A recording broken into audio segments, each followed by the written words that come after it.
Oi, gente, tudo bom? Para quem não me conhece, meu nome é Júlia Valente, sou professora aqui da Fono Online, especificamente da área de audiologia, e como vem acontecendo nesses últimos meses, estou aqui para conversar um pouquinho com você sobre algum aspecto da audiologia que eu acho que vale a pena a gente refletir, tá? Antes da gente começar a falar, eu queria pedir para vocês se inscreverem aqui no canal, dar aquele joinha. Aqui não tem só eu falando, a gente tem os nossos outros professores, a gente tem vários temas legais para ser discutidos, e eu acho que só tende a contribuir com a fonoaudiologia. Então vamos lá, se inscreve aqui.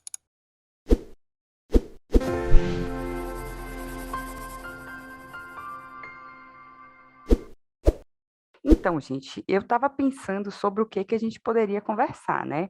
E eu gosto de trazer aqui coisas que normalmente não estão no nosso dia a dia, que eu acho que merecem uma reflexão, que eu acho que melhora a nossa prática clínica quando a gente conversa sobre, que muitas vezes a gente deixa passar batido. E aí eu me peguei pensando, quando eu estava dando aula para os meus alunos, a gente estava, primeira disciplina de audiologia, a gente estava vendo audiometria, que existe a via aérea, que existe via óssea, e aí a gente começou a comentar um pouquinho, a princípio, qual que é a função da óssea, né? A gente tem aquele ódio da óssea, porque normalmente quando a gente faz óssea a gente tem que mascarar, e aí o exame fica mais demorado, e aí entra mascaramento. E eu sempre falo, a gente tem que ter em mente o porquê que a gente está fazendo uma via óssea. Se eu não tiver a óssea, por exemplo, eu não tenho condição de dizer qual é o tipo da perda auditiva daquela pessoa. Eu sei que ela tem uma perda auditiva, porque a via aérea já vai me dizer isso, mas qual que é o tipo? O que está causando aquela perda? É um problema em orelha média? Um problema de condução? É um problema sensorial e provavelmente pode estar na cóclea, pode estar no nervo? Então, a óssea ela tem esse papel fundamental no nosso exame. Ela dá o topo diagnóstico da perda auditiva. E isso é extremamente importante quando a gente está pensando em dar um diagnóstico de uma pessoa. Não adianta chegar para aquela pessoa e falar assim, ó, o senhor tem uma perda auditiva, a perda auditiva moderada, pronto. Sim, o que está causando? Como é que a gente vai reabilitar? Será que esse paciente ele tem uma perda que uma cirurgia resolva?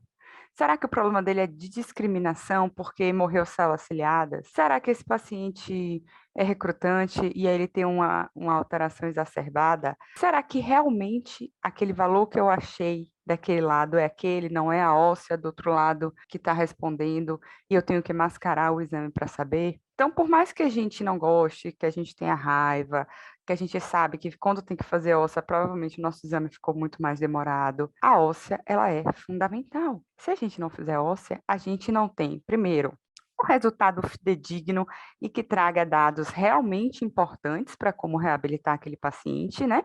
Porque não adianta eu chegar e falar assim, ó, o senhor tem uma perda auditiva, acabou. Não. O que que adianta um diagnóstico de uma perda auditiva se você não sabe como tratar, caso seja medicamentoso ou cirúrgico, ou se você não sabe como reabilitar, caso, por exemplo, seja o uso do aparelho auditivo?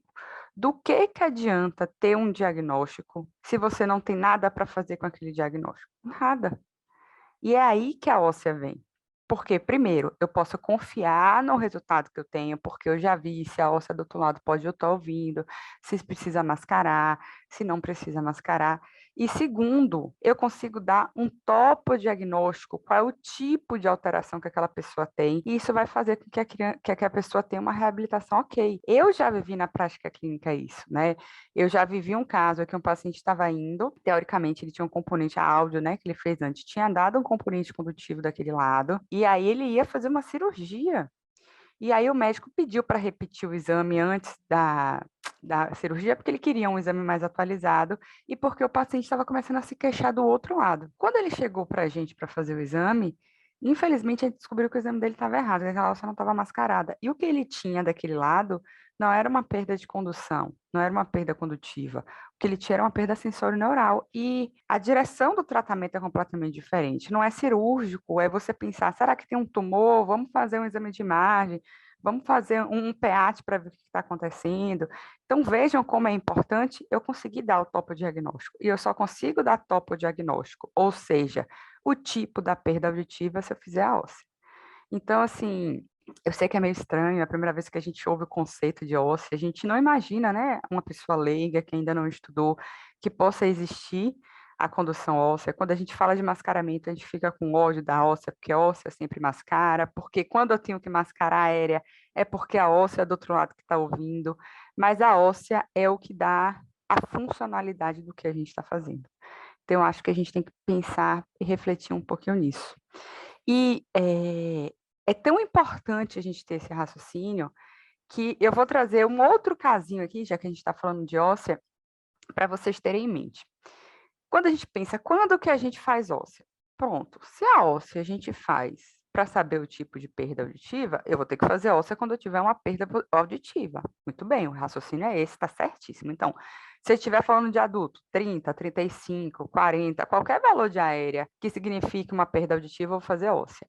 Mas existe sim outros casos em que eu não tenho perda auditiva e que eu faço óssea. Quando? Quando a óssea pode me dar uma informação importante. Então, se você está no limbo, como eu digo, na beira do precipício, passei daquilo, virou uma perda auditiva. Ou seja, se minha audição está em 25 dB, eu tenho que estar em sinal de alerta. Se piorar qualquer besteirinha, passo a ter uma perda auditiva. A gente já vai fazer óssea nesse caso. Não porque eu não queira saber qual tipo de perda auditiva, porque a pessoa não tem uma perda auditiva, mas eu quero saber como a audição daquela pessoa está se comportando. Por que aquela pessoa está tão perto de uma perda auditiva? Por que aquela pessoa está no limite de virar uma perda auditiva? Por isso que eu faço óssea, para eu ver se aquela audição perto de uma perda auditiva seria uma perda auditiva de condução, uma perda auditiva sensório-neural, para a gente já começar a entender melhor como está aquela audição daquela pessoa que está bem pertinho de virar uma perda auditiva. Por isso que a gente sempre fala, a gente faz óssea quando tem perda auditiva ou quando a gente está no último limiar de normalidade, ou 25 dB, que seria esse limiar de normalidade, ou pior que isso, né? Essa é a regra do dia a dia que a gente vê da óssea. Mas não é porque a gente tem uma regra que a gente não possa refletir sobre ela e, mais ainda, a gente não possa lançar mão da óssea em outras situações. Qual situação é essa que realmente seria interessante a gente fazer uma óssea, mesmo que eu não tenha uma perda auditiva, ou seja, não é para saber o tipo, ou que o meu paciente não esteja no limbo, né, de ter uma perda auditiva que é interessante eu saber como que já está aquela audição. Quando eu tenho uma suspeita de um componente condutivo, mesmo com audição normal. Ah, mas não dá. Se tiver um componente de condução, vai ter perda.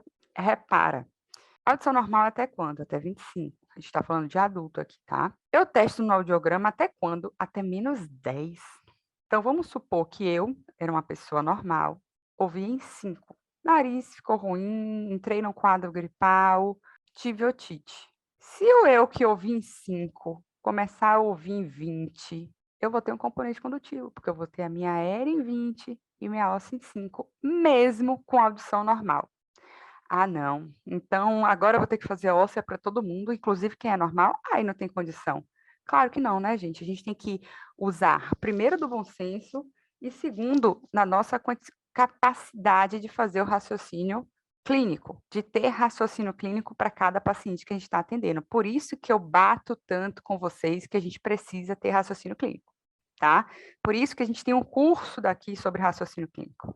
Mesmo que meu paciente seja normal, quando que eu vou fazer a óssea nele? Quando eu tiver uma suspeita de um componente condutivo. Quando que eu tenho uma suspeita de um componente condutivo? O histórico do paciente, então a gente tem que fazer uma boa anamnese. A imitanciometria. Eu sempre vou falar para vocês para a gente fazer imitanciometria antes de fazer audiometria.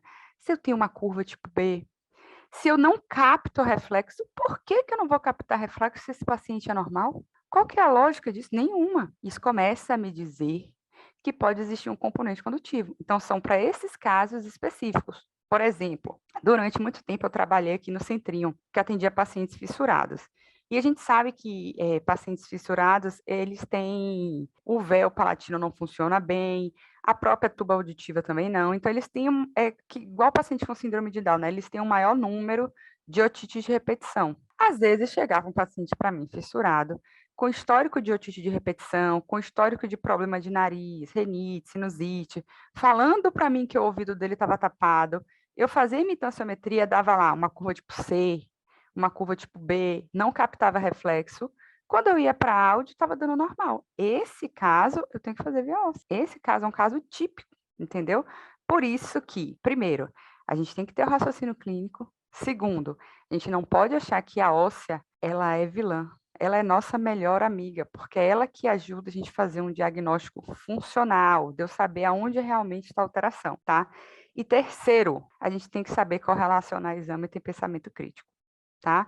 Isso é fundamental para que a gente tenha uma boa avaliação. A gente tem que saber a regra, a gente tem que saber o padrão, por padrão, quando que faz óssea, como não faz, mas a gente tem a capacidade, tem que ter a habilidade de saber melhor gerenciar os exames que a gente está fazendo para fazer um diagnóstico correto. Certo? Se quiser saber mais como que a gente faz esse raciocínio, áudio tonal, áudio vocal, imitância, a gente tem um curso aqui só sobre raciocínio clínico, a gente tem um curso só sobre imitância, e eu vou ficar muito, muito feliz de ter você comigo, e qualquer dúvida que surgir, pode mandar mensagem, a gente vai conversando. Falar sobre audiologia é algo que eu gosto bastante, tá? Não esqueçam de se inscrever aqui, e a gente se encontra mês que vem para conversar sobre alguma coisa da audiologia, tá bom? Abraço, gente.